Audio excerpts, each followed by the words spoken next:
¿Sabes qué es más doloroso que la traición? Es cuando viene de alguien a quien criaste con tus propias manos, alguien a quien amaste, protegiste y por quien sacrificaste los mejores años de tu vida. Mi nombre es Antonia, tengo 72 años y nunca pensé que estaría aquí contando esta historia. Una historia sobre cómo mi propio hermano, Roberto, a quien prácticamente crié después de que nuestros padres murieron, intentó destruirme para quedarse con la mansión familiar que ha pertenecido a nuestra familia por 3 generaciones.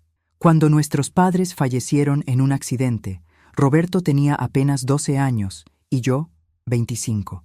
Renuncié a mi matrimonio, a una carrera prometedora, a sueños, todo para criar a mi hermanito. Nunca me arrepentí, nunca lo pensé 2 veces. Él era todo lo que me quedaba. Siempre creí que teníamos una relación de amor y respeto. Claro, como cualquier familia, tuvimos nuestros desacuerdos a lo largo de los años, pero nada que sugiriera lo que estaba por venir. Roberto se casó, tuvo hijos, construyó una carrera como médico, y yo me sentía orgullosa.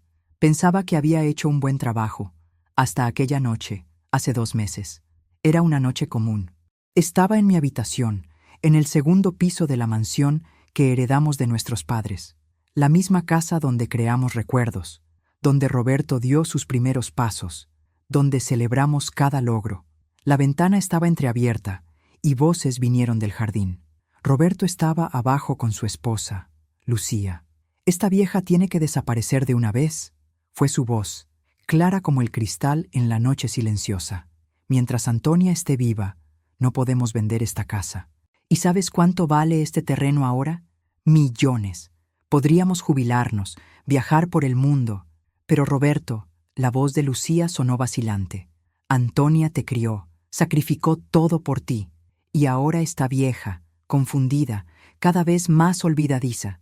Sería mejor para todos si estuviera en un asilo, o mejor aún, si simplemente no despertara uno de estos días».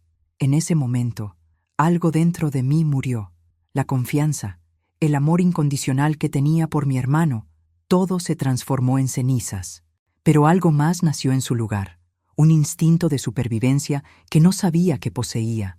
Y menos mal que nació, porque exactamente una semana después de aquella conversación, mientras tomábamos té en la sala de estar, noté un sabor amargo en la bebida.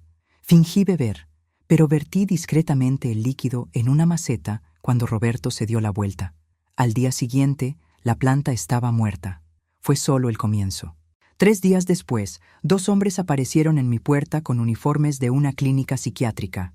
Roberto junto a ellos, con un papel en la mano, una orden de internamiento involuntario, firmada por él como médico responsable, alegando que yo sufría de demencia avanzada y representaba un peligro para mí misma. «Es por tu propio bien, hermana», dijo, con una sonrisa que no llegaba a sus ojos. «Recibirás los mejores cuidados». Lo que él no sabía era que yo ya estaba preparada, que ya había tomado ciertas precauciones, y que una señora de 72 años, con más de 4 décadas de experiencia como profesora de historia, puede ser mucho, mucho más peligrosa de lo que cualquiera podría imaginar. Esta es la historia de cómo mi hermano intentó destruirme para quedarse con mi casa, y de cómo no solo sobreviví a su traición, sino que le di una lección que jamás olvidará. Porque, mis queridos, cuando pasas toda la vida estudiando historia, aprendes una cosa. Los imperios más poderosos siempre caen por la arrogancia de subestimar a sus enemigos. Y Roberto me subestimó completamente. Para que entiendan completamente lo que ocurrió, necesito retroceder un poco en el tiempo y explicar el valor de la casa que se convirtió en el centro de esta disputa sórdida. Nuestra mansión está en uno de los barrios que se convirtió en el más valorado de la ciudad. Cuando nuestros padres la compraron, en la década de 1950, era solo una hermosa casa en un barrio tranquilo. Hoy, el terreno solo vale más de 12 millones de euros.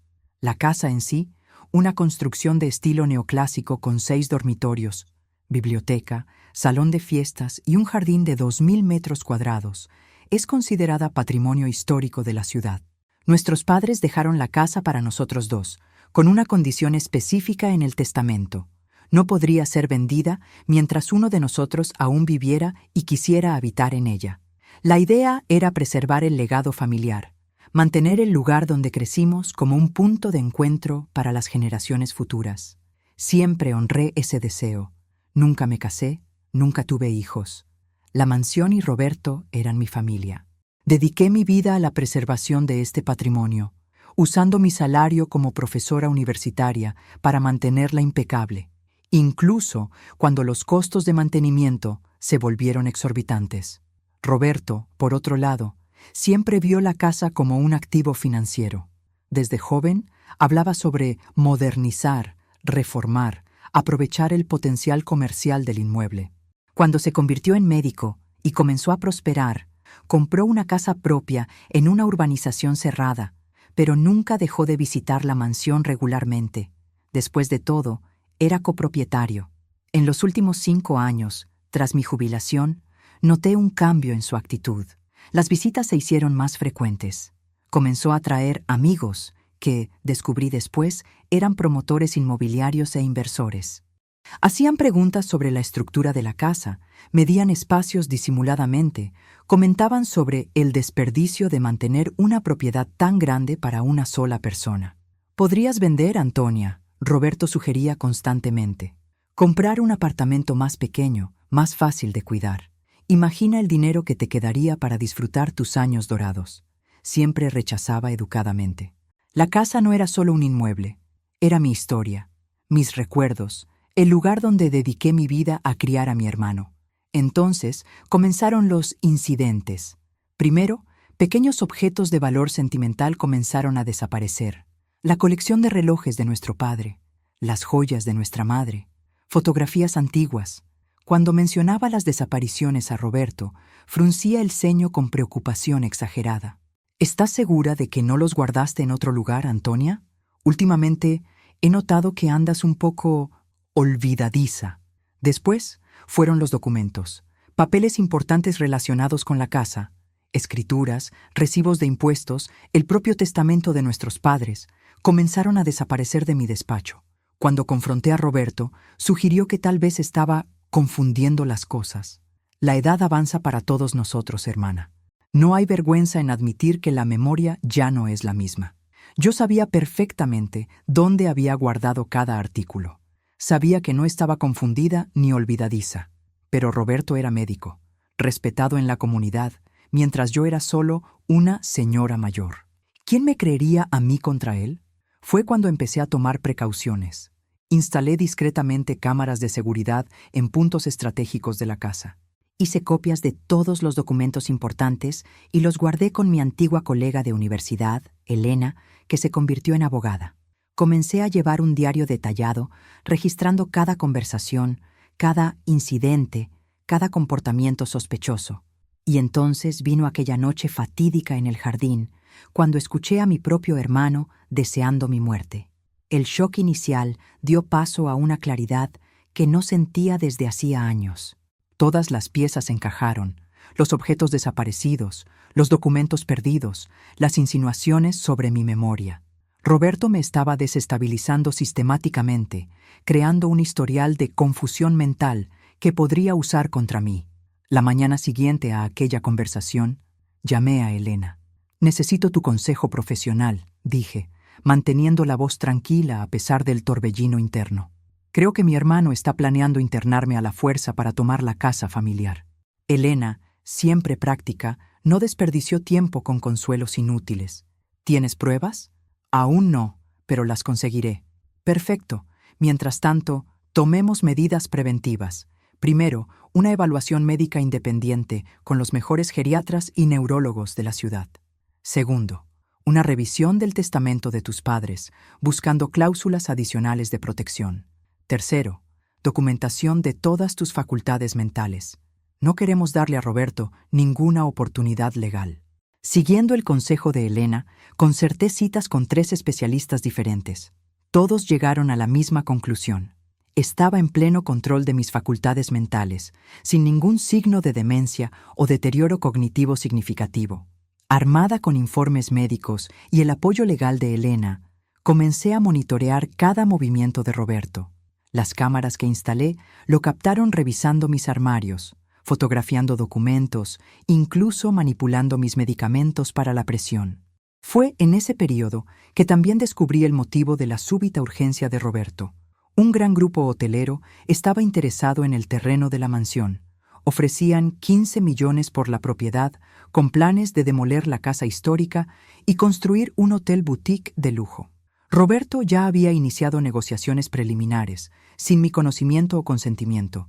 Y entonces, una semana después de escuchar aquella conversación en el jardín, vino el intento con el té envenenado. No pude identificar exactamente qué puso en la bebida, pero el efecto en la planta fue inequívoco. Si lo hubiera bebido, como mínimo habría enfermado gravemente, tal vez lo suficiente para justificar una hospitalización de emergencia. 3 días después, los hombres de la clínica psiquiátrica aparecieron en mi puerta. Pero yo estaba lista. Cuando los hombres intentaron llevarme, calmadamente pedí que llamaran a mi abogada.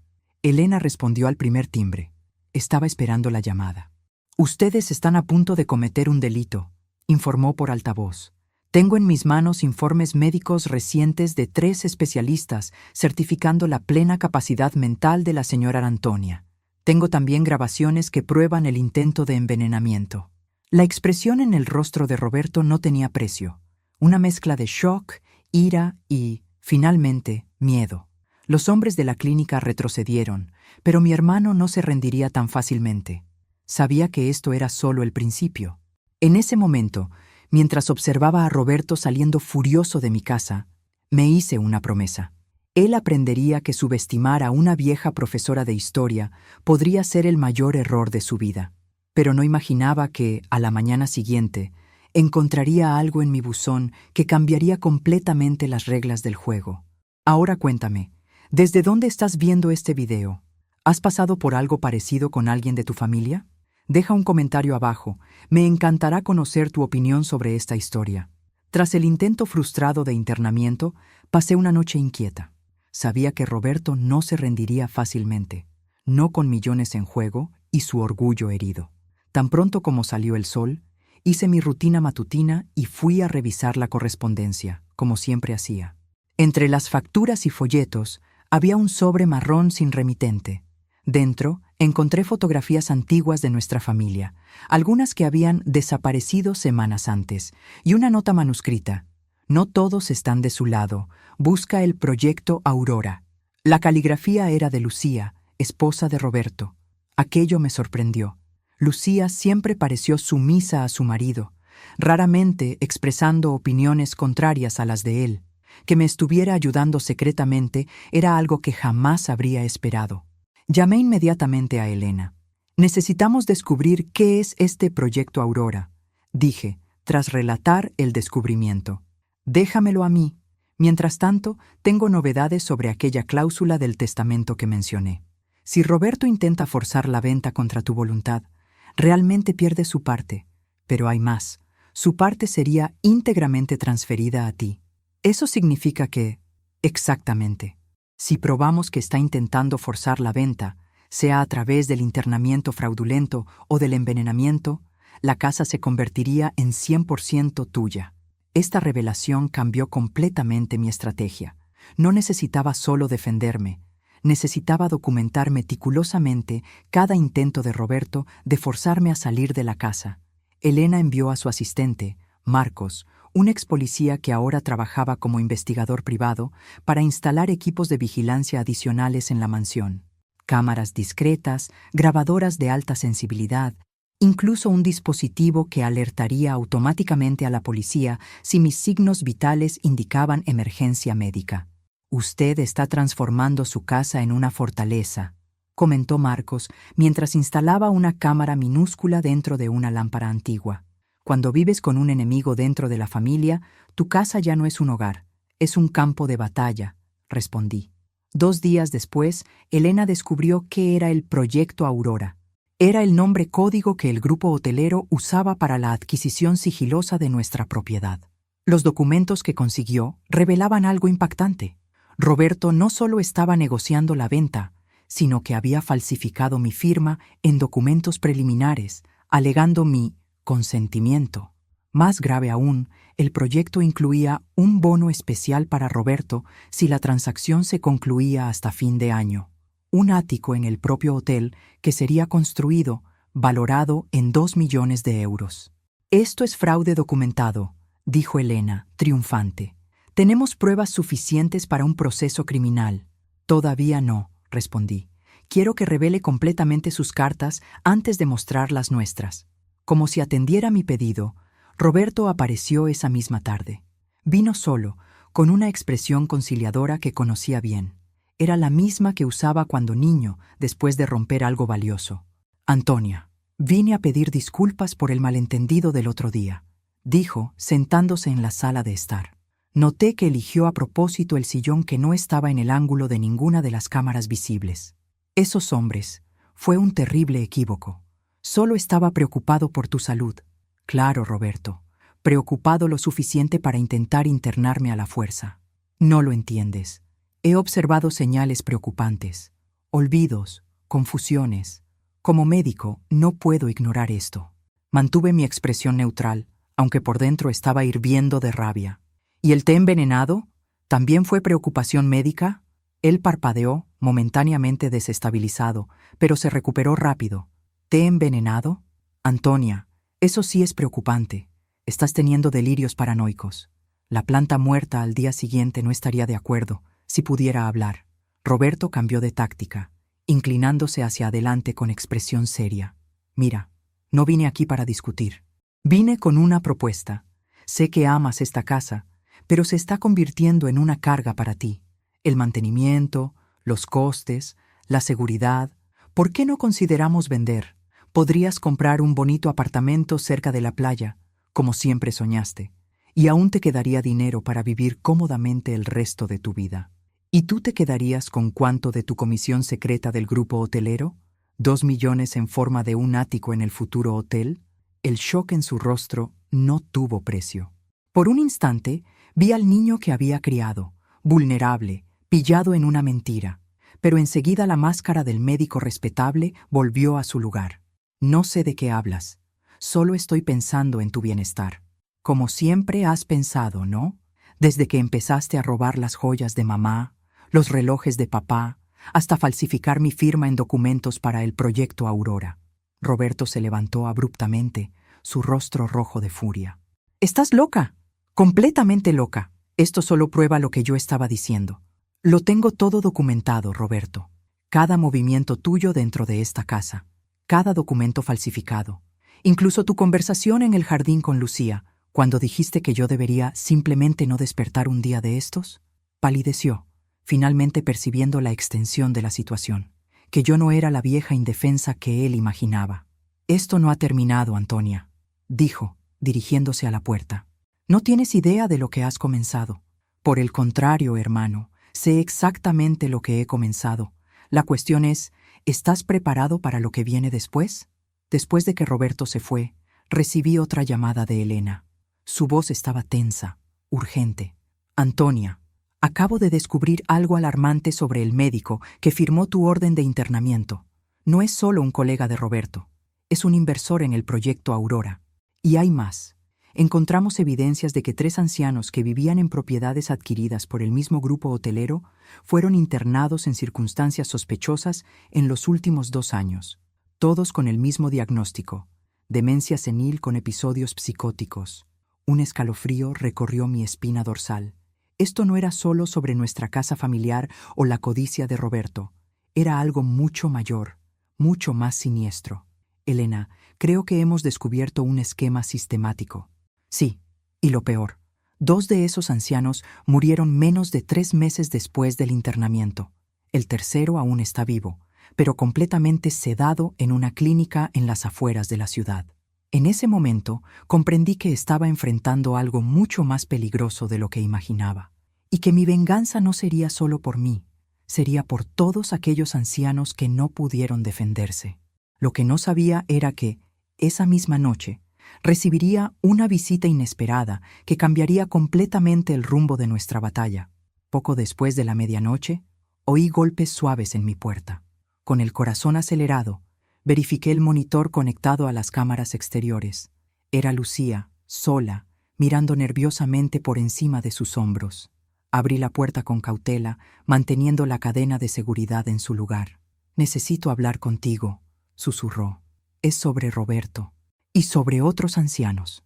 La dejé entrar, conduciéndola hacia la biblioteca, la única habitación donde tenía certeza absoluta de que no había escuchas que Roberto pudiera haber instalado durante sus visitas. Lucía parecía envejecida, abatida. Sus manos temblaban mientras sostenía una carpeta de documentos. Roberto no sabe que estoy aquí, comenzó. Si lo descubre, bueno, digamos que conozco su temperamento mejor que nadie. ¿Por qué me estás ayudando, Lucía? Pensé que estabas de su lado. Lo estuve, por años. Cerré los ojos ante muchas cosas, justificando que era solo ambición, solo negocios. Respiró profundamente, hasta que descubrí sobre los otros. ¿Los otros ancianos? Ella asintió, abriendo la carpeta. Dentro había fotografías, recortes de periódicos, documentos médicos. Comenzó hace 3 años con el señor Méndez, que vivía en aquella mansión colonial en la esquina de la Alameda de los Álamos. Roberto fue llamado para una consulta de rutina y descubrió signos de demencia. 3 meses después, el señor Méndez estaba internado. 6 meses después, muerto.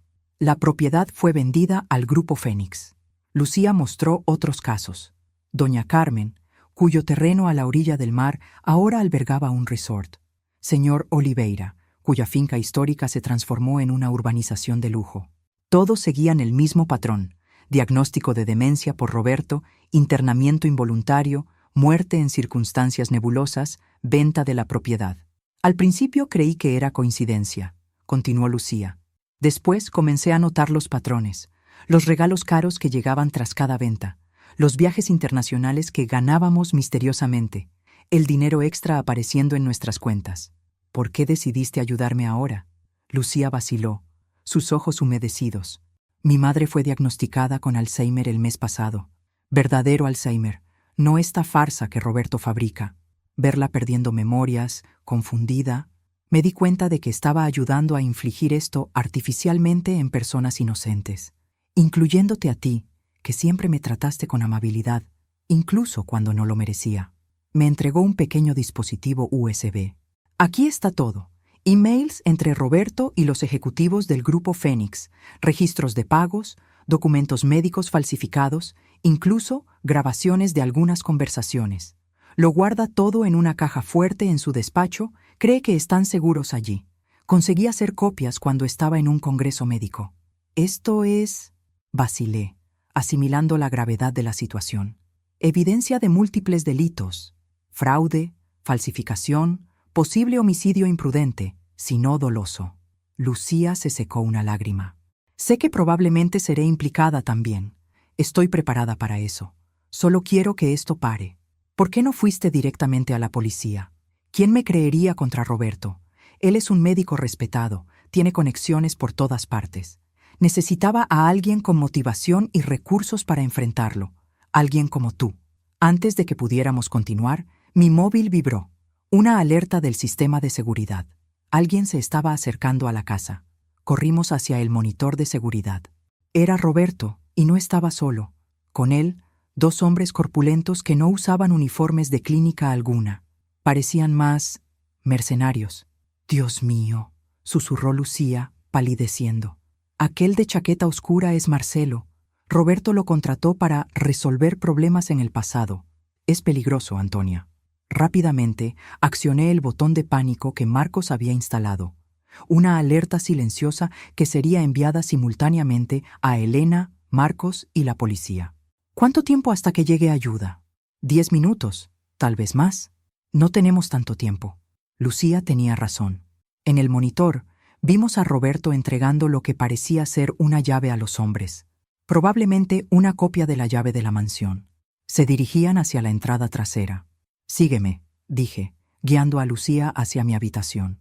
Aparté la alfombra, revelando una trampilla casi invisible. Un pasadizo secreto construido durante la Guerra Civil. Lleva al sótano de la casa vecina. Mis padres lo usaban para esconder a personas perseguidas por la dictadura. ¿Y tú? No voy a huir de mi propia casa. Antonia, ellos van a... Tengo un plan, pero tú necesitas irte. Lleva esto. Le entregué el dispositivo USB y una copia de los documentos que habíamos reunido. Busca a Elena. Dile que siga con el plan B si no aparezco hasta mañana. Reluctante, Lucía descendió por el pasadizo. Cerré la trampilla y reposicioné la alfombra justo cuando oí la puerta trasera abrirse. Me senté calmadamente en mi sillón favorito, un libro de historia abierto en mi regazo, como si estuviera solo disfrutando de una lectura nocturna. Las cámaras estaban grabando, los micrófonos activos. Cada movimiento, cada palabra sería registrada.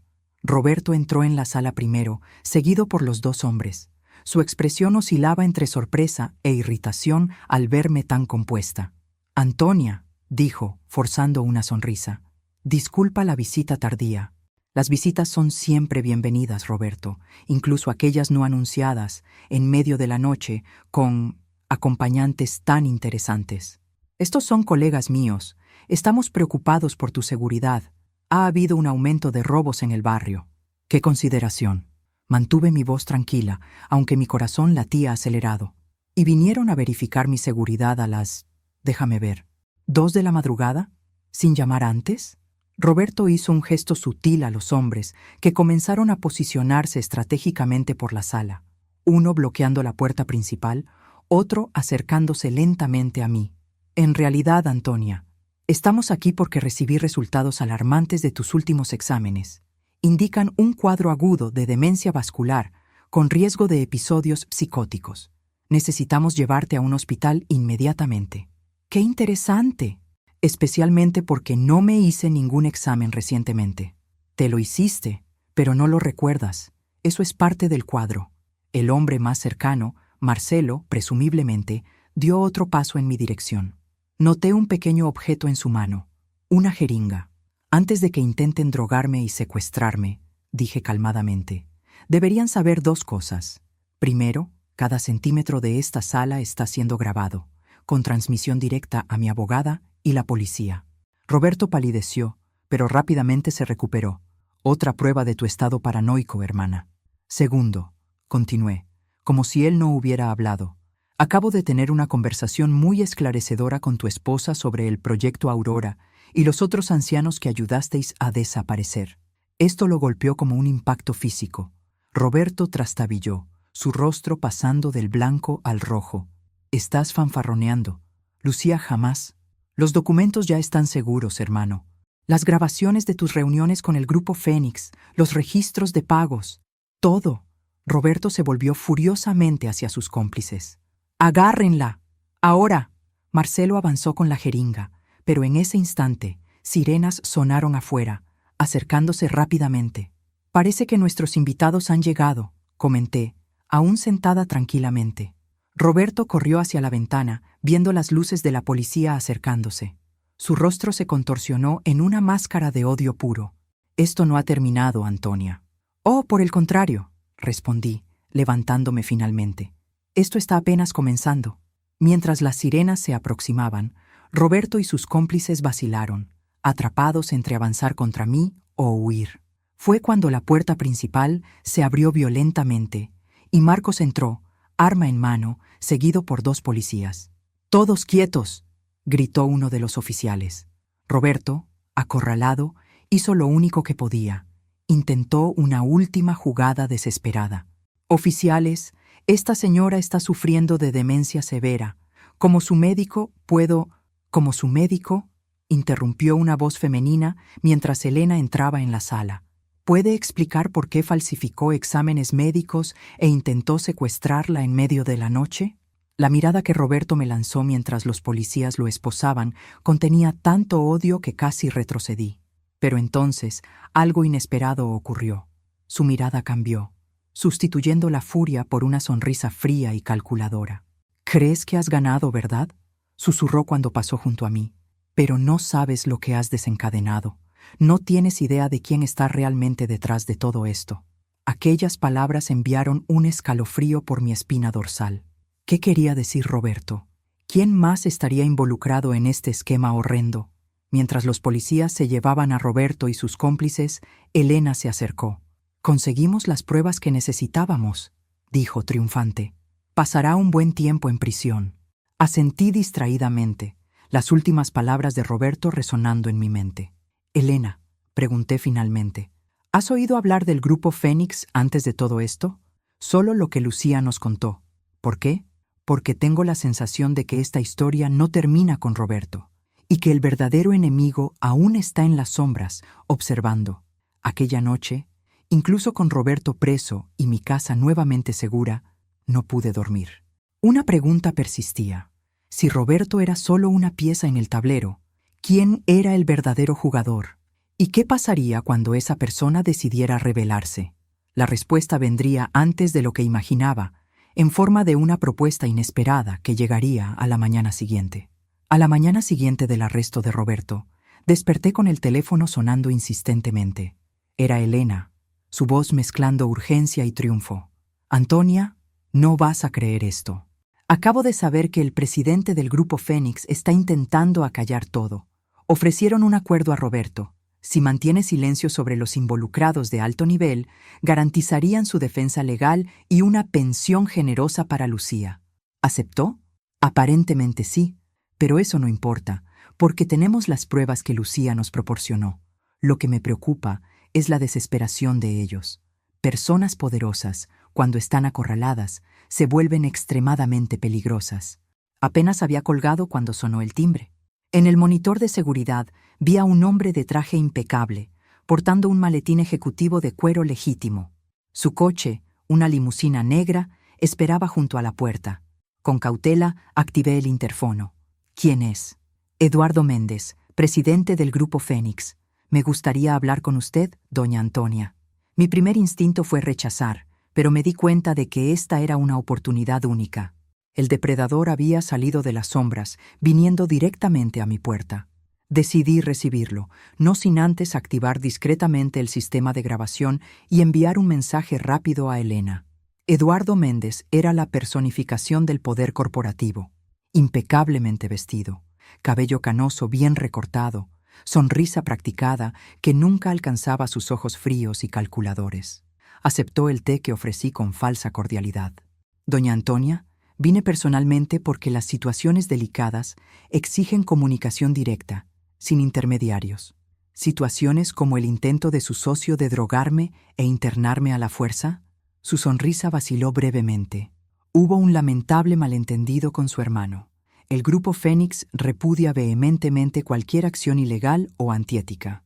Curioso, considerando los documentos que muestran pagos directos de su empresa a Roberto después de cada internamiento conveniente de propietarios de inmuebles codiciados. Méndez colocó la taza sobre la mesa, abandonando parcialmente la fachada cordial. «Vayamos directo al punto, doña Antonia. Ambos estamos en posiciones complicadas. Usted tiene documentos que podrían causar incomodidades a nuestro grupo. Nosotros tenemos recursos virtualmente ilimitados para batallas legales que podrían arrastrarse por décadas. ¿Me está amenazando en mi propia casa? Estoy proponiendo una resolución mutuamente beneficiosa.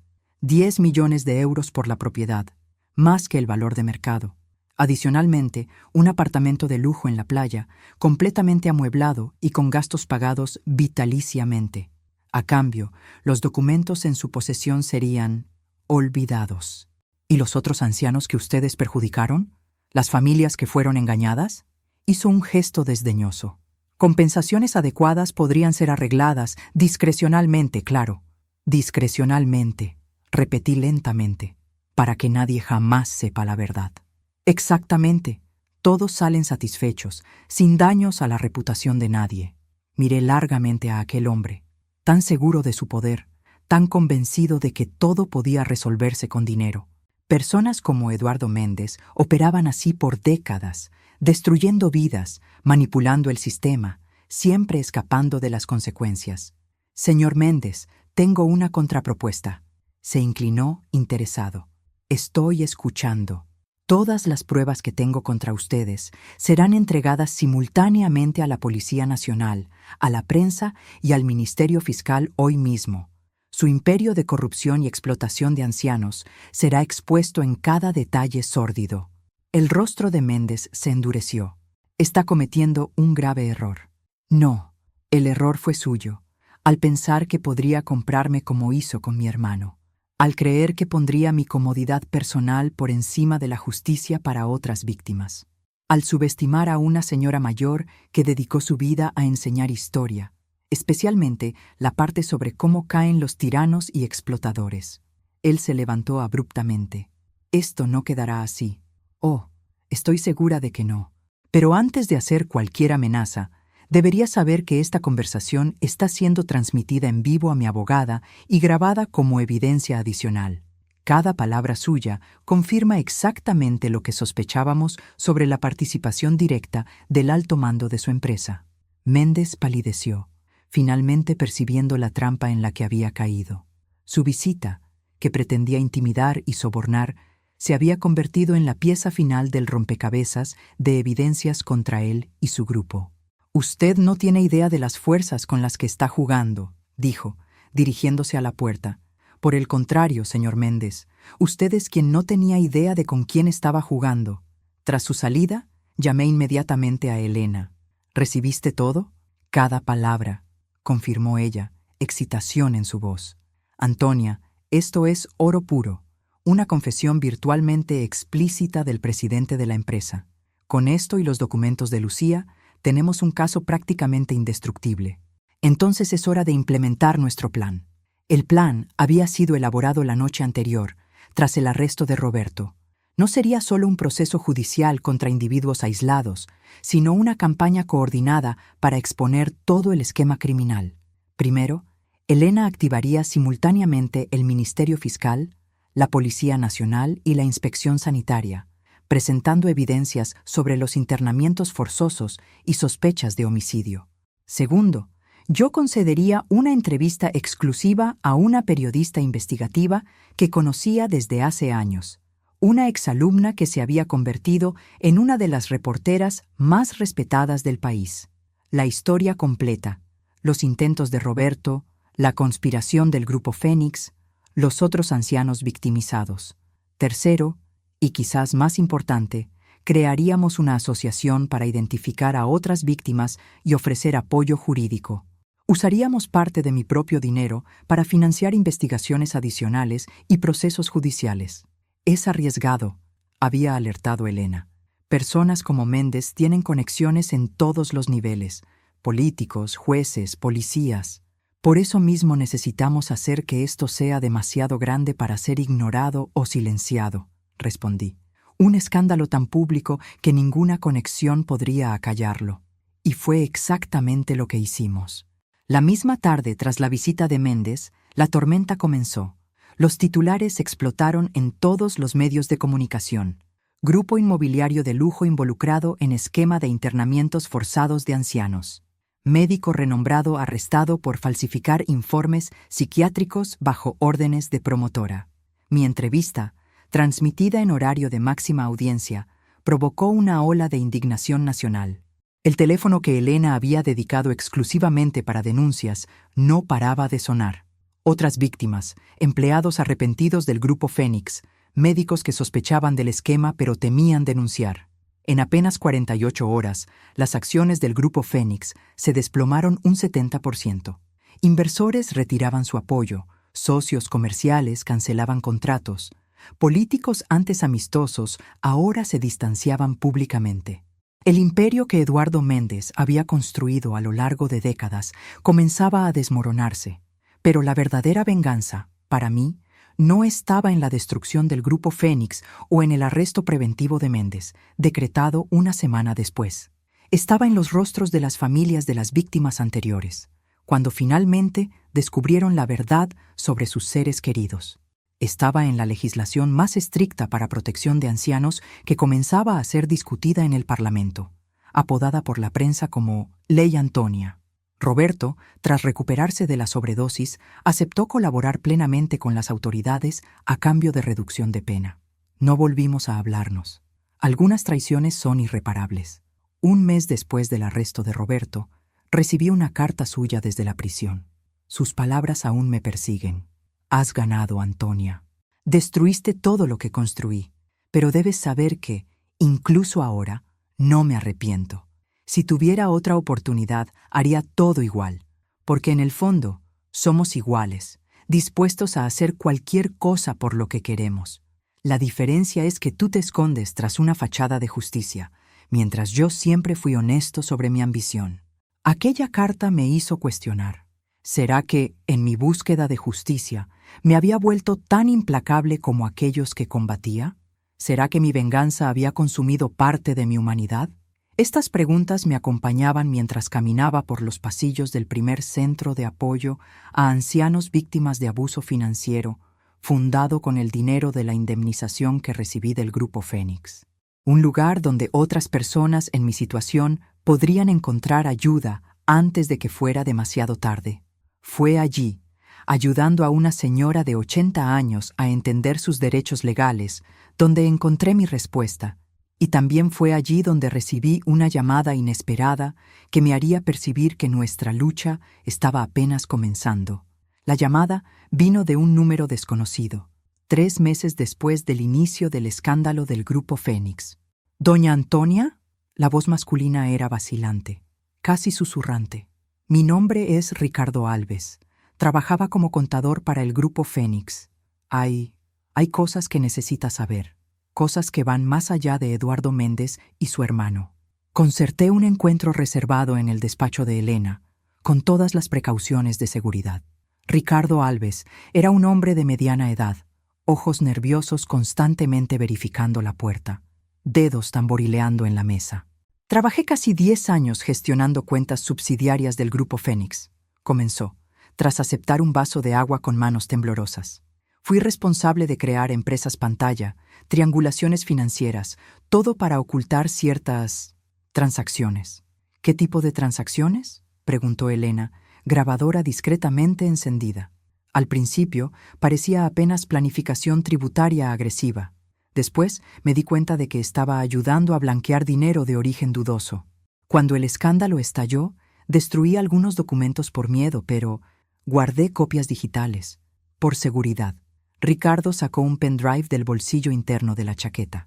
«Esto prueba que el Grupo Fénix es apenas parte de una organización mayor. Ellos la llaman consorcio. Son 12 empresas aparentemente independientes, actuando en diferentes sectores: inmobiliario, hospitalario, farmacéutico, seguros de vida.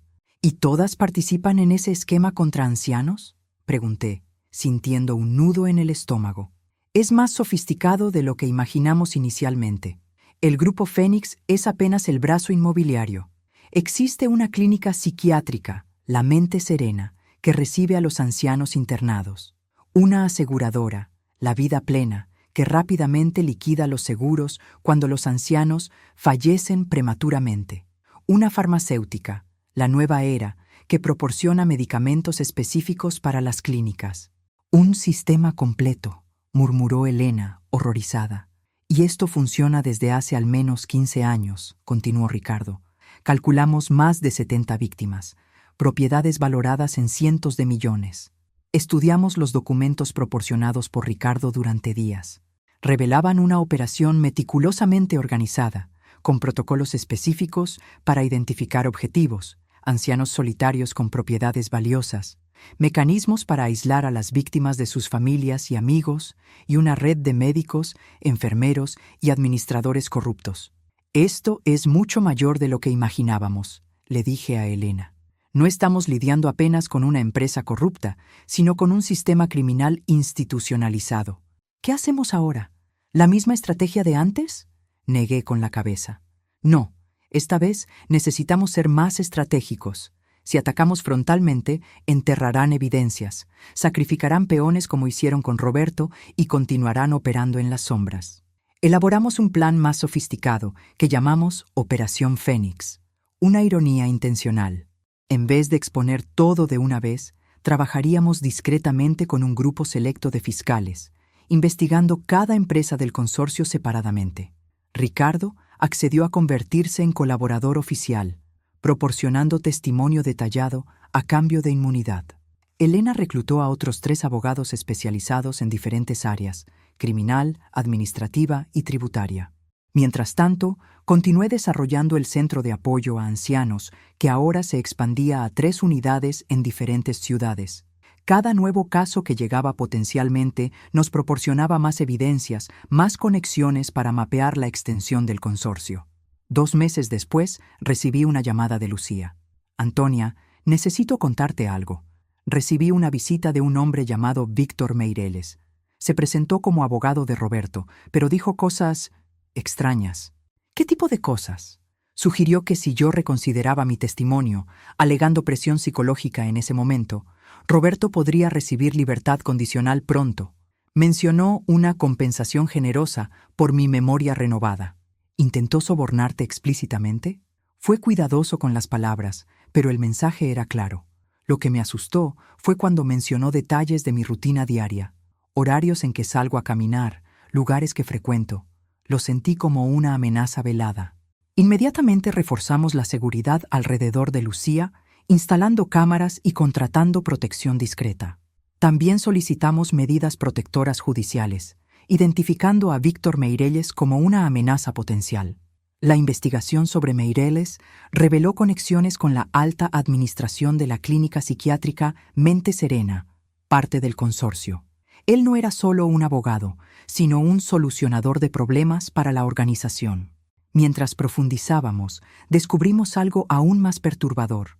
Entre los principales accionistas de las empresas del consorcio figuraban nombres de políticos influyentes, un magistrado y hasta un secretario autonómico de salud.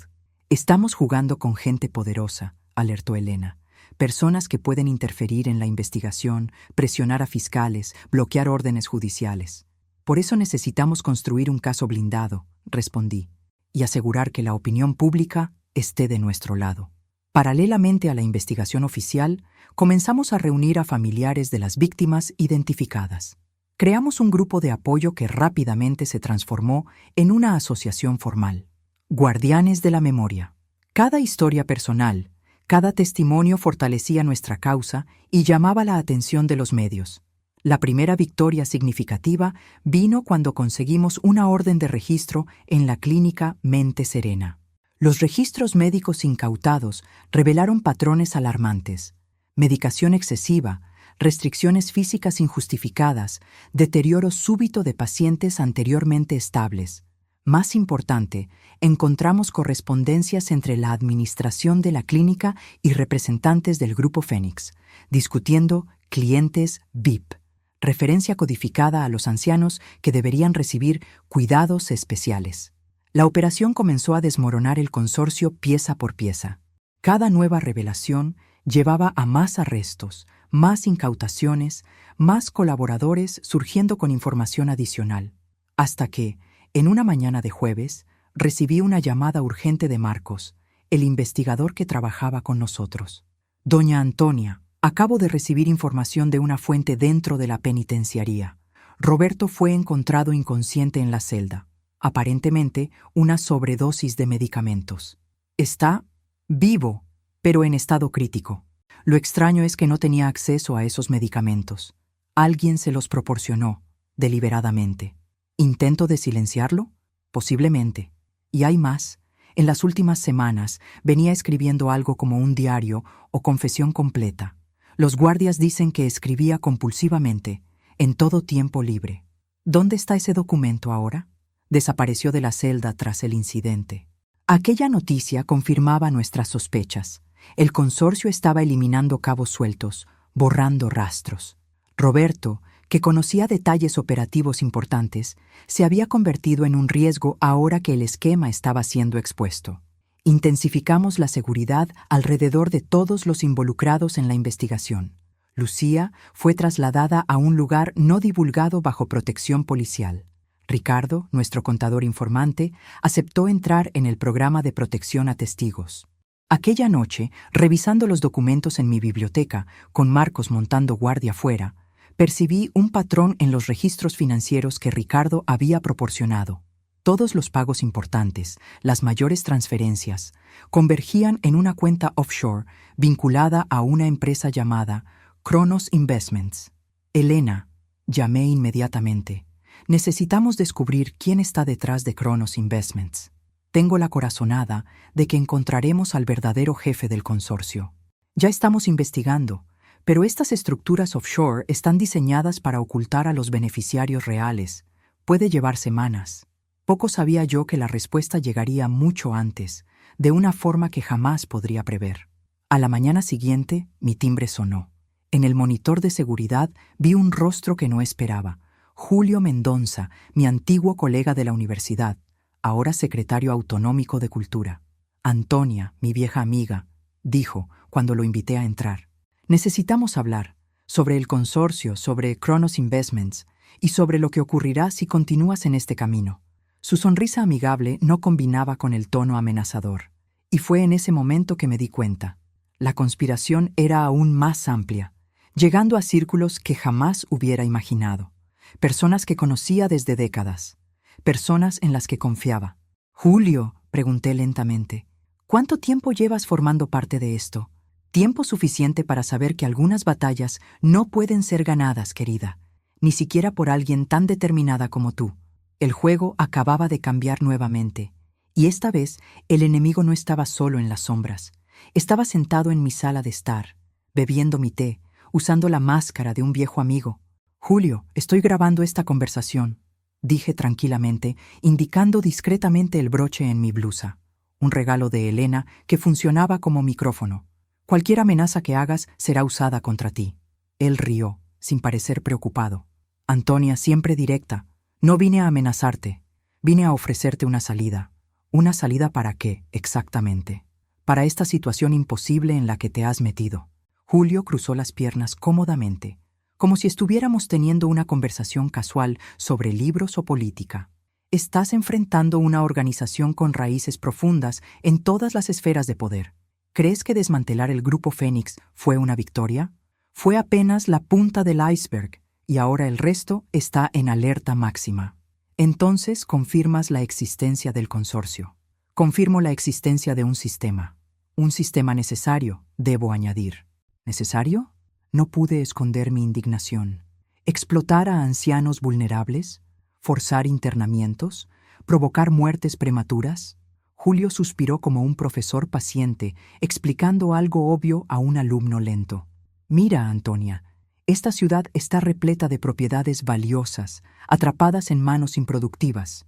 Ancianos solitarios, sin herederos directos, ocupando mansiones que podrían albergar emprendimientos generadores de cientos de empleos. El sistema apenas acelera lo inevitable. ¿Y quién decide lo que es inevitable? ¿Tú? ¿El misterioso dueño de Cronos Investments? Una leve sonrisa surgió en el rostro de Julio. Cronos es apenas un mecanismo financiero. En cuanto a quién decide, digamos que es un consenso entre personas que entienden cómo funciona realmente el progreso. Personas como tú, que traicionaron todos los principios que un día defendieron. Su sonrisa desapareció. No confundas pragmatismo con traición, Antonia. ¿Recuerdas nuestros debates en la universidad? Tú siempre fuiste la idealista, yo el realista. El mundo no funciona con ideales, funciona con poder y dinero. Siempre fue así. ¿Y Roberto también era parte de ese pragmatismo? ¿Intentar envenenar a su propia hermana? Roberto fue excesivamente celoso, un error táctico que expuso innecesariamente toda la operación. Julio se inclinó hacia adelante. Pero no necesitamos continuar en este camino destructivo. Estoy aquí para ofrecer una solución que beneficia a todos. Te escucho. Primero, acabas con tu cruzada. Disuelves aquella asociación de víctimas. Retiras tu apoyo a las investigaciones. A cambio, garantizamos tu seguridad absoluta y una compensación financiera considerable. ¿Y las víctimas? ¿Las familias destruidas? Un fondo de compensación puede ser establecido. Discreto, obviamente. Suficiente para silenciar las reclamaciones más ruidosas. Observé a Julio atentamente. Este hombre que un día admiré como académico brillante, defensor de causas sociales, ahora hablaba casualmente sobre comprar silencio, sobre acelerar lo inevitable para ancianos indefensos. ¿Y si me niego? Su rostro se endureció. Entonces no podemos garantizar tu seguridad, ni la de Elena, Marcos, Lucía. Has creado una impresionante red de aliados, Antonia. Sería una pena si algo les ocurriera a cualquiera de ellos. Me estás amenazando explícitamente ahora. Estoy describiendo realidades. El consorcio tiene recursos prácticamente ilimitados. La investigación actual puede ser paralizada con algunas llamadas estratégicas. Las evidencias pueden desaparecer. Los testigos pueden retractarse. Mantuve mi expresión neutral, pero por dentro, una tormenta de emociones me consumía. rabia, miedo, incluso una pizca de duda. ¿Tendría razón Julio? ¿Estábamos enfrentando algo demasiado grande para vencer? ¿Cuánto tiempo tengo para decidir? 3 días. Después de eso, ciertas medidas de contención serán implementadas. Se levantó, ajustando la chaqueta cara. Piensa con cuidado, mi vieja amiga. Esta puede ser la decisión más importante de tu vida. Tras su salida, llamé inmediatamente a Elena, relatando toda la conversación. Es una confesión explícita, dijo ella, entusiasmada. Con esto, podemos solicitar investigación formal sobre Julio, tal vez hasta prisión preventiva. No es tan simple. Si Julio está involucrado, ¿quién más puede estarlo? Policías, fiscales, jueces, ¿en quién podemos confiar? Tenemos la grabación. Podemos filtrarla a la prensa, hacer que esto sea demasiado grande para ser silenciado, y poner a todos en riesgo inmediato. Suspiré, sintiendo el peso de la responsabilidad. Necesitamos ser estratégicos. Julio reveló más de lo que pretendía. Mencionó que algunas llamadas estratégicas podrían detener la investigación. Eso significa que no todos están comprados. Pasamos las siguientes horas identificando qué autoridades podrían aún ser confiables. A través de contactos de Elena, descubrimos que un fiscal nacional recién nombrado, Alejandro Torres, tenía reputación intachable y había recientemente abierto un grupo de trabajo contra crímenes financieros. Si entregamos las evidencias directamente a él, evitando los canales locales posiblemente comprometidos, sugirió Elena. Aún necesitamos proteger a nuestros testigos, Lucía, Ricardo, los familiares que testificaron. Aquella noche, tuve una pesadilla vívida. Roberto me perseguía por los pasillos de la mansión, pero cuando finalmente me alcanzaba, su rostro se transformaba en el de Julio, después en el de Eduardo Méndez, después en rostros desconocidos, uno tras otro, como si todo el sistema me estuviera cazando. Desperté sudando, temblando, con una pregunta martilleando en mi mente. ¿Valía la pena continuar? Ya había expuesto a Roberto, vengado el intento contra mi vida, salvado mi casa. Podría simplemente retroceder ahora, aceptar la oferta de Julio, vivir en paz. Las dudas me atormentaron durante todo el día siguiente. Cancelé compromisos, me quedé sola en la biblioteca, rodeada por fotografías de familia. En una de ellas, mis padres sonreían junto a la puerta de la mansión. En otra, Roberto niño se sentaba en mi regazo, ambos riendo despreocupadamente. ¿Qué había pasado con aquella familia? ¿Cómo habíamos llegado a este punto? Por la tarde, decidí visitar el centro de apoyo que habíamos fundado. Tal vez allí encontraría claridad. En el centro, una señora de 84 años se acercó mientras yo observaba el movimiento. «Usted es doña Antonia, ¿verdad? ¿La que comenzó todo esto?» «Sí, soy yo».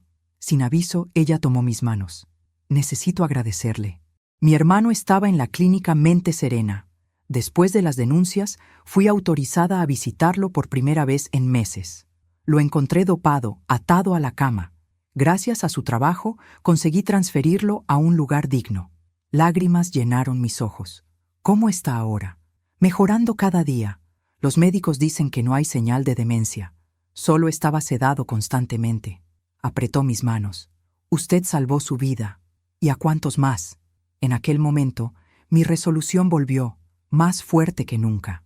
Sí, el camino era peligroso. Sí, estábamos enfrentando a personas poderosas. Sí, estábamos enfrentando a personas poderosas. Pero cada vida salvada, cada familia reunida, valía el riesgo. Volví a casa con una decisión tomada.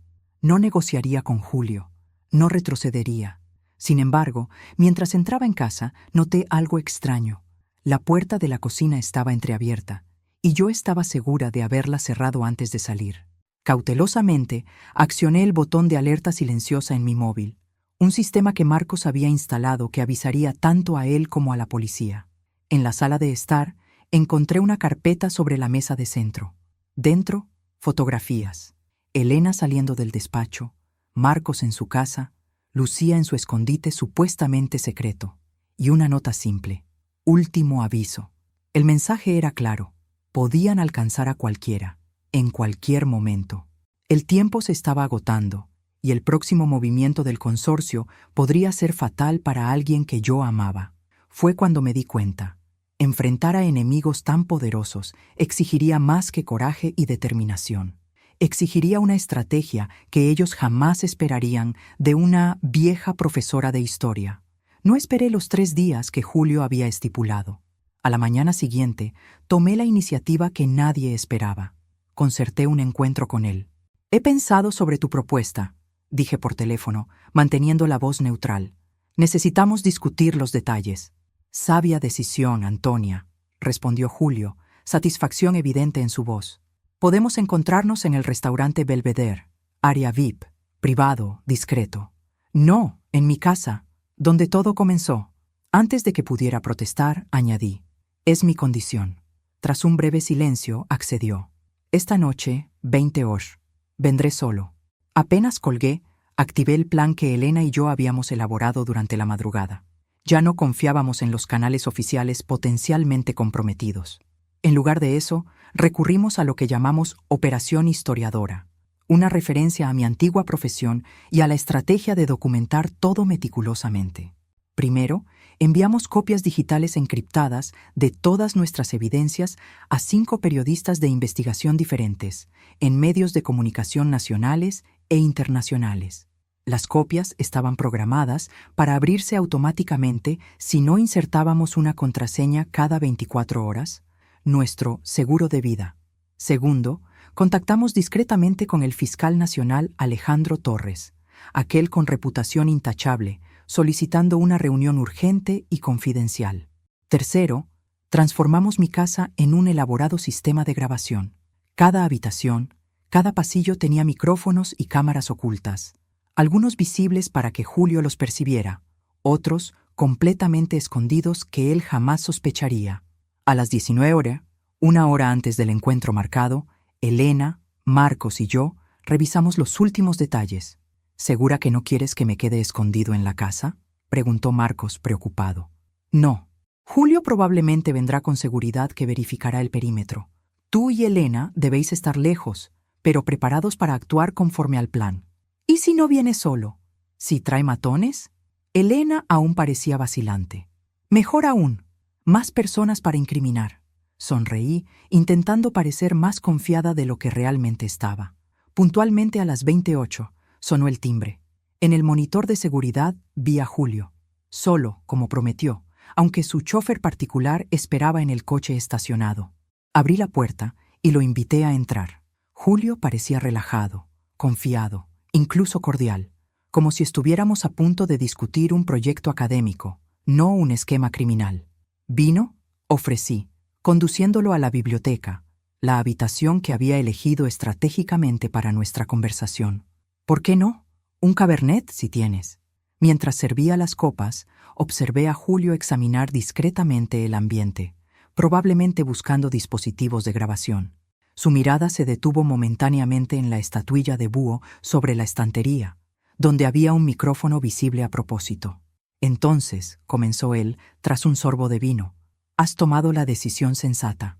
Antes de formalizar cualquier acuerdo, necesito entender completamente con quién estoy tratando». Me senté frente a él. «¿Quién realmente controla el consorcio? ¿Eres tú?». Julio rió. «¿Yo? No, querida. Soy apenas un facilitador. El consorcio tiene una estructura horizontal. Diversos accionistas, todos con intereses alineados. ¿Y Kronos Investments? ¿Quién está detrás de ella?». Él vaciló brevemente. «Eso no es relevante para nuestro acuerdo. Es relevante para mí. Si voy a terminar mis investigaciones, necesito saber exactamente a quién estoy protegiendo». Julio parecía incómodo por primera vez. «Kronos es compleja. Tiene inversores anónimos. Incluso yo conozco apenas intermediarios. Entonces no estás en la cima de la cadena alimentaria». Me permití una pequeña sonrisa. Interesante. Su incomodidad se transformó en irritación. «Eso no importa. Lo que importa son los términos de nuestro acuerdo. Hemos preparado documentos formalizando el cierre de tu asociación, tu retirada de las investigaciones y, naturalmente, un generoso acuerdo de compensación». Retiró una carpeta del maletín, empujándola en mi dirección. «Antes de firmar cualquier cosa», dije, sin tocar los documentos, «tengo una pregunta final. ¿Por qué mi hermano? ¿Por qué involucrarlo en este esquema sórdido? Roberto se acercó a nosotros, no al contrario. Descubrió una operación anterior, percibió el potencial y quiso participar. Julio se encogió de hombros. Se mostró bastante talentoso, debo admitir, hasta cometer el error de intentar forzar tu internamiento de manera tan amateur. ¿Y el intento de envenenamiento? ¿También fue iniciativa suya? Una lamentable exageración por su parte. El plan original era solo documentar progresivamente un deterioro cognitivo, culminando en un internamiento aparentemente legítimo. Roberto aceleró las cosas. Cada palabra de Julio estaba siendo grabada por múltiples dispositivos, incluido el broche en mi blusa. Él, aparentemente, había notado el micrófono en la estatuilla y ocasionalmente lanzaba miradas en su dirección, hablando más bajo cuando mencionaba detalles incriminatorios, sin percibir que las verdaderas grabadoras estaban en lugares que jamás sospecharía. «Bien», dije, fingiendo resignación. «Vamos a los términos entonces». Mientras discutíamos los detalles del falso acuerdo, conduje cuidadosamente la conversación para extraer más confesiones. Julio, sintiéndose cada vez más cómodo con mi aparente capitulación, se volvía menos cauteloso. ¿Y qué hay de las otras víctimas? ¿Las que ya fueron internadas o eliminadas? Agua pasada. Lo importante es seguir adelante. ¿Pero cuántos fueron, Julio? ¿10? ¿20? ¿50? Él suspiró impaciente. 78 en los últimos 12 años, para ser exacto. Todos casos cuidadosamente seleccionados, todos técnicamente legales con la documentación adecuada. Documentación falsificada, quieres decir. Documentación estratégica, corrigió con una sonrisa fría. Firmada por médicos licenciados, aprobada por jueces competentes. Jueces comprados. Jueces compensados por su comprensión de las necesidades del progreso urbano. Continuamos así durante casi una hora, con Julio revelando gradualmente más detalles sobre la operación, nombres de cómplices, métodos utilizados. Cuando finalmente llegamos al momento de firmar los documentos, fingí leer cuidadosamente cada página. «Parece todo en orden», dije, cogiendo una pluma. «Solo una pregunta más. ¿Qué pasó con el diario que Roberto estaba escribiendo en prisión? El que desapareció tras la sobredosis». La pregunta tomó a Julio desprevenido. «¿Cómo sabes de eso? Tengo mis fuentes». «¿Qué ocurrió con el diario?». Vaciló. Luego se encogió de hombros. «Fue destruido, obviamente». Contenía detalles comprometedores sobre toda la operación. Roberto se estaba volviendo inestable, amenazando revelar todo si no lo ayudábamos a salir de prisión. Entonces la sobredosis no fue accidental. Digamos que fue providencial, aunque no fatal, desafortunadamente. En ese momento oí la señal que esperaba. 3 golpes suaves en el jarrón de la entrada, indicando que las autoridades habían llegado y estaban posicionadas. «Sabes, Julio», dije tranquilamente, colocando la pluma sobre la mesa sin firmar, «creo que no voy a aceptar tu propuesta». Su sonrisa desapareció. «No seas tonta, Antonia. No tienes elección». «Siempre tenemos elección, y la mía es no negociar con criminales que matan ancianos indefensos por codicia». Julio se levantó furioso. «No entiendes con quién estás tratando. Esto va mucho más allá de mí o de Roberto. Personas poderosas, intocables». «Nadie es intocable, profesor». Usé a propósito su antiguo título académico. Deberías saberlo después de tantas clases sobre la caída de imperios aparentemente invencibles. Avanzó amenazadoramente. «Acabas de cometer el mayor error de tu vida». «No», respondí tranquilamente. «El mayor error fue subestimar a una vieja profesora de historia». Presioné un botón discreto bajo la mesa, la señal convenida. Inmediatamente, la puerta de la biblioteca se abrió. El fiscal nacional, Alejandro Torres, entró, seguido por 2 agentes de la Policía Nacional. «Julio Mendonça», anunció Torres formalmente, «está usted detenido por asociación criminal, extorsión, amenazas y complicidad en múltiples delitos contra ancianos». El shock en el rostro de Julio no tenía precio. Una mezcla de incredulidad, rabia y, finalmente, miedo. «Esto es absurdo. Soy secretario autonómico. Ustedes no pueden». «Podemos y debemos», interrumpió Torres. «Especialmente con la cantidad de evidencias que doña Antonia ha proporcionado, sumadas a sus propias confesiones de esta noche». Mientras los agentes esposaban a Julio, Torres explicó que la operación había sido planificada en total sigilo, evitando los canales potencialmente comprometidos. Solo agentes nacionales de su confianza personal estaban involucrados. «Esto no ha acabado», gritó Julio mientras se lo llevaban. «No tienes idea de lo que has desencadenado». Cuando finalmente me quedé sola en la biblioteca, permití que la tensión acumulada se disipara en lágrimas silenciosas. Era una victoria, ciertamente, pero sabía que Julio tenía razón en un punto. Esto aún no había acabado. El consorcio era como una hidra, corta una cabeza, otras aparecen. Y yo acababa de cortar una cabeza significativa. Mi teléfono sonó. Era Elena. «Lo conseguimos, Antonia. Torres ya está preparando órdenes judiciales para los otros nombres que Julio mencionó.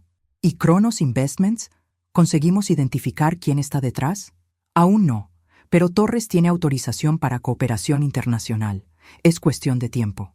Mientras conversábamos, oí un ruido extraño proveniente del piso de arriba. Algo como cristal rompiéndose. «Elena, necesito colgar. Creo que hay alguien en la casa». «Antonia, no. Espera a la policía. Dejaron agentes para tu protección afuera, ¿no?» «Sí, pero...» Otro ruido, más cercano. «Te llamaré después». Colgué a pesar de las protestas de Elena. Cautelosamente, cogí el atizador de chimenea, la única arma disponible, y me dirigí al pasillo. La casa estaba silenciosa de nuevo, pero sentía una presencia. Años cuidando aquella mansión me habían dado una sensibilidad para cada crujido de madera, cada sombra fuera de lugar. Cuando llegué al pie de la escalera, oí pasos en el piso superior. Alguien estaba en mi habitación. ¿Debería esperar a la policía? Probablemente. Pero la misma determinación que me hizo enfrentar a Roberto y Julio me impulsó escalera arriba. La puerta de mi habitación estaba entreabierta, un haz de luz escapando hacia el pasillo oscuro. Me acerqué silenciosamente, atizador en mano. Empujé la puerta lentamente. Una figura estaba inclinada sobre mi escritorio, revolviendo papeles. Cuando la puerta crujió, la persona se giró abruptamente. El shock me paralizó. Reconocí inmediatamente aquel rostro, aunque fuera la última persona que esperaría encontrar en mi casa aquella noche. «¿Tú?», exclamé, incrédula. «¿Pero cómo? ¿Por qué?». La respuesta vino en forma de una sonrisa fría y un objeto metálico apuntado en mi dirección. Una pistola. «Hola, Antonia. Creo que necesitamos hablar sobre Cronos Investments». «¿Lucía?». El nombre escapó de mis labios como un suspiro de incredulidad. Allí estaba la esposa de Roberto, la mujer que supuestamente se había vuelto contra el consorcio para ayudarme, ahora apuntándome con un arma en mi propia habitación. «Deberías estar en el programa de protección», conseguí decir, intentando ganar tiempo mientras evaluaba mis opciones. «Y tú deberías haber parado mientras ibas ganando». Su voz era diferente ahora, fría, calculadora, sin el tono de víctima que había adoptado anteriormente. El plan era simple: sacrificar a Roberto y al Grupo Fénix, que ya estaban comprometidos, mientras preservábamos el resto de la operación. «Nunca estuviste de mi lado». «Claro que no, pero necesitaba ganar tu confianza, entender cuánto sabías, quién más estaba involucrado en tu cruzada». Sonrió. «Funcionó perfectamente. Me contaste todo, mostraste todas tus cartas. El pendrive USB que me diste. Documentos cuidadosamente editados, información suficiente para derribar figuras prescindibles como Eduardo Méndez y mi querido marido, mientras protegíamos las operaciones principales». Lucía gesticuló con el arma. «Ahora, ¿dónde están los archivos originales de Cronos, los que tu contador entregó? ¿Por qué importa ahora? Julio fue arrestado. La operación está expuesta. Julio es otro peón descartable. Pero los archivos de Cronos pueden llevar al consejo directivo. El verdadero liderazgo». Dio un paso adelante. «Última oportunidad, Antonia. ¿Dónde están?». Mi mente trabajaba frenéticamente.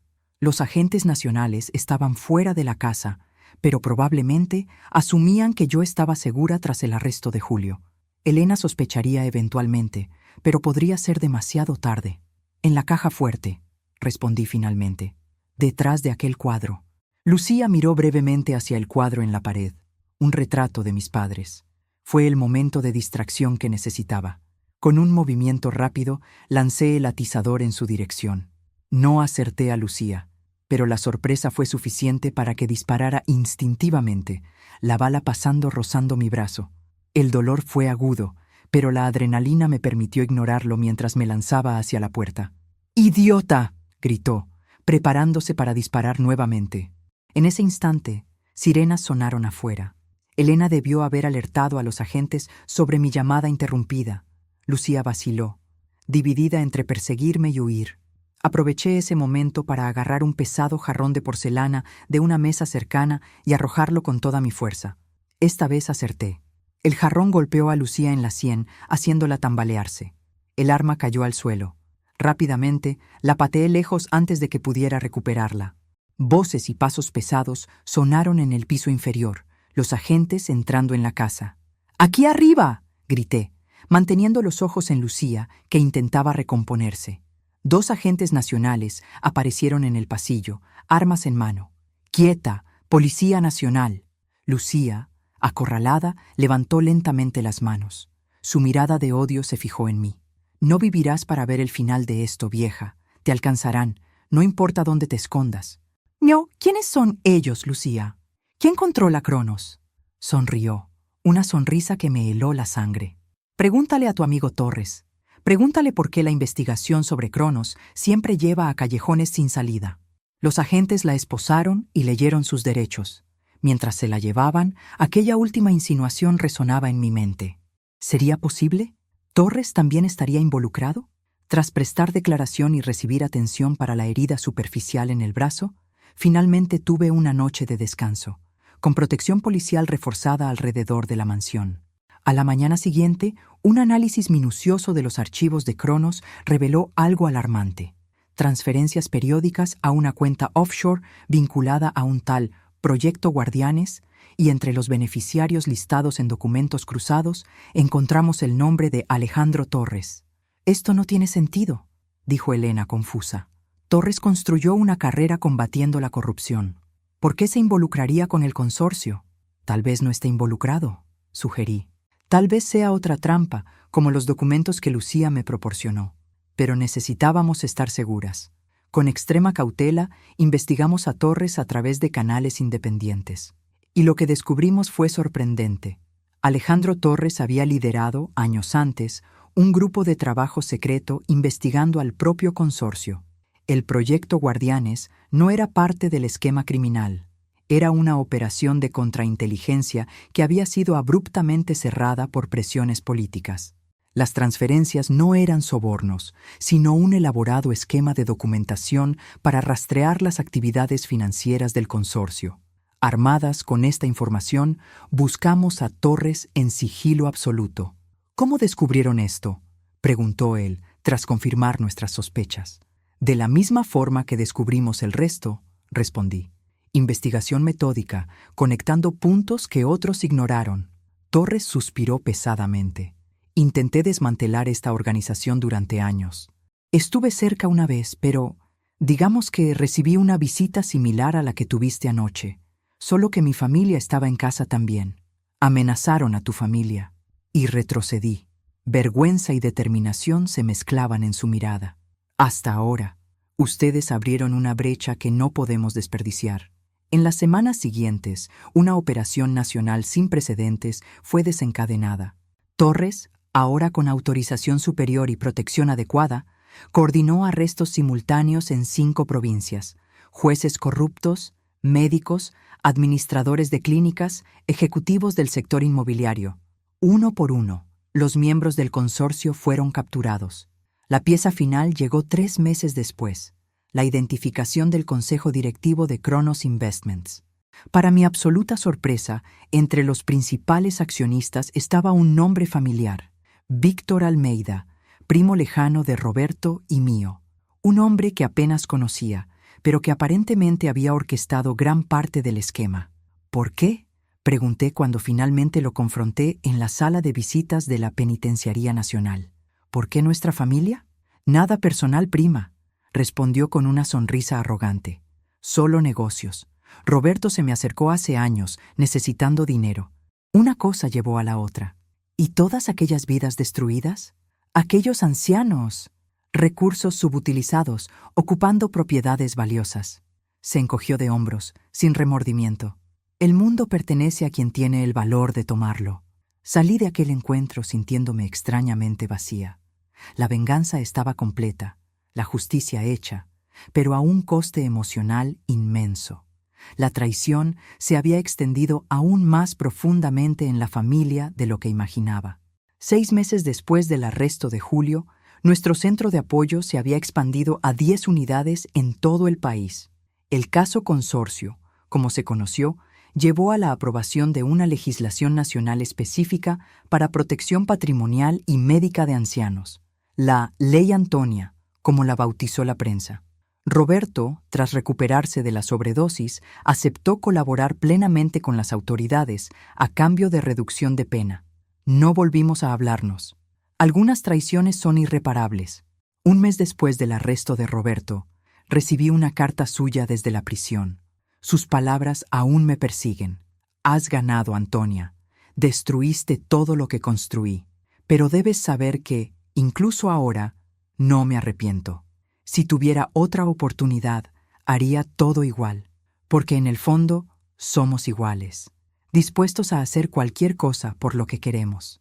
La diferencia es que tú te escondes tras una fachada de justicia, mientras yo siempre fui honesto sobre mi ambición.